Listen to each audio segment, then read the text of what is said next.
Treasury shares naman, ang treasury shares ay sariling shares ng kumpanya na binili pabalik pero hindi pa ito naka-cancel or retired. Ito ay yung difference sa pagitan ng share issued at shares outstanding. May debit balance ito dahil isa itong contra equity account kaya binabawasan nito ang total shareholders equity. Maaari din itong i-record gamit ang cost method or par value method pero madalas gamitin sa practice ay ang cost method.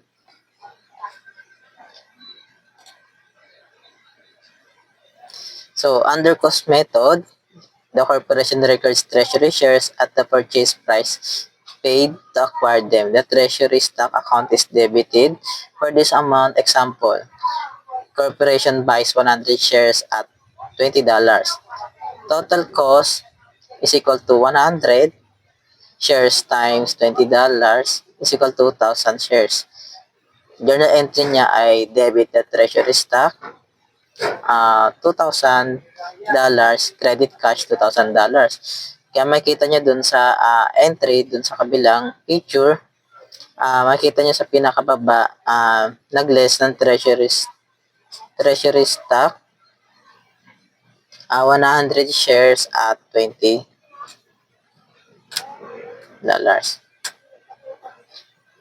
Next naman, kapag naman nagbenta ang korporasyon ng treasury stock, dinedebit ang cash para matanggap ng pera at kinikredit ang treasury stock based sa cost ng shares na nabenta. Ang anumang difference na nire-record sa stockholders equity account ay hindi nare-record sa income statement. Walang kinikilalang gain or loss sa net income kapag treasury stock yung ating transaction. So, for example, if a corporation sells 30 of 400 treasury shares at $20, the cash account is debited for the total proceeds. The treasury stock account is credited for the cost of the 30 shares and the difference is credited to an additional equity account. So makikita nyo dito, yung cash naka-debit 30 shares at $29 selling price na $870. So yung treasury stock natin kasi nga ang nabili natin yung shares treasury stock na original price is $20. So 30 times 20 ay 600. Tapos yung paid-in capital from treasury stock is 270. The corporation originally purchased the treasury shares at $20 each. When selling 30 of these shares for $29 each, the 600 cost, ito yung pinanggalingan ng 600 cost na 30 times $20 is credited to treasury stock, leaving a $1,400 debit balance for the remaining 70 shares. Tapos yung $9 per share is difference from $29 minus $20 for 30 shares. Totaling $270 na nakakredit sa paid-in capital from treasury stock. This gain is not reported on the income statement. Instead, it goes directly to stockholders' equity under the paid-in capital section. So, sa side niya, andun yung illustration.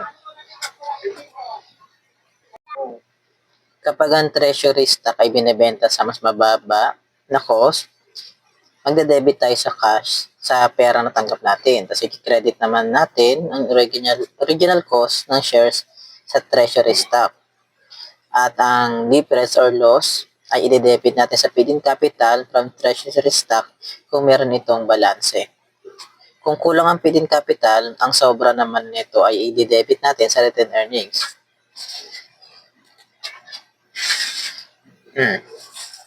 For example, using the previous case, where the treasury stock costs $20 per share, the corporation sells 25 shares for 16 each, receiving $400 in cash. Yung 4 per share loss ay galing dun sa 16 na minus natin dun sa 20 equals sa $4. Totals 100. Since the paid-in capital from treasury stock account has 270 credit balance, the entire na $100 loss is debited to that account with no effect on the income statement. So, andito yung kanyang entry, cash, 25 shares at 16 selling price, 400. Paid-in capital from treasury stock, 100. Treasury stock, 25 at original cost na 500 pesos. After the 25 shares of treasury stock are sold, the balance in treasury stock becomes a debit of 900. Ito enter natin 45 shares na may original cost at $20 per share. The paid-in capital from treasury stock now shows a credit balance of 170. As the illustration shown, andito yung mga changes. Makita nyo. Ayan. Because when the sale of treasury stock result in loss exceeds the credit balance in paid capital from treasury stock,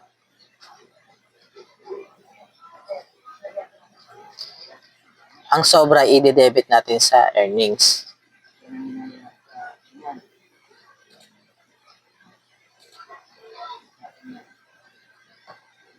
The excess loss debited to the return earnings. For example, the corporation sells the remaining 45 shares, treasury shares, sa halagang $12 each, and marireceive natin ay $440. The cost of these shares was $900, resulting na meron tayong loss na $360 since meron naman tayong paid capital na 170, doon natin siya i-credit yung 70. Then yung remaining balance na 190, i-debit naman natin sa retained earnings. So, this loss does not appear on the income statement. So, here's the entry. Cash, yung 45 shares at $12 selling price to 540, paid-in capital from treasury stock 170, retained earnings 190, lahat sila naka-debit, and then yung credit natin yung treasury stock na 45 shares at original cost na $20 na 900. So, no income statement account is affected when treasury stock is sold. Even if it is sold for less than it costs, any difference between the cost of the shares and the proceeds is debited to stockholders' equity accounts. The debit is first applied to paid-in capital from treasury stock up to its credit balance, and any remaining stock to its credit balance and is debited to retained earnings.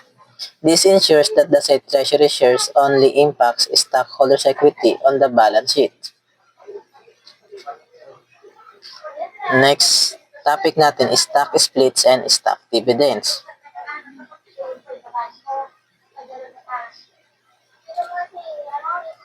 Ang stock split ay nagdaragdag ng number ng shares pero proportionally, binabawasan ang market price at par value per share. Kaya pare pa rin ang total stockholders equity. Halimbawa sa 2-for-1 split, 100 shares na merong $80 each ay nagiging 200,000 shares na merong $40 each. Pareho pa rin ang ownership percentage ng bawat stockholder at hindi nagbabago ang total value ng shares. Bumababa rin ang par value per share. Halimbawa, from $1, magiging $0.50 na lamang. Pero pareho ang total par value ng lahat ng shares. Iba pang ratios tulad ng 3-for-2 or 4-for-1 ay pwede rin. At ang split ay recorded lang bilang memo entry sa general ledger. Ang stock dividend ay nagbibigay ng additional shares sa shareholders instead ng cash para ma-reward sila ng hindi gumagamit ng pera. Halimbawa, 10% stock dividend is equal to 1 extra share bawat 10 shares na hawak.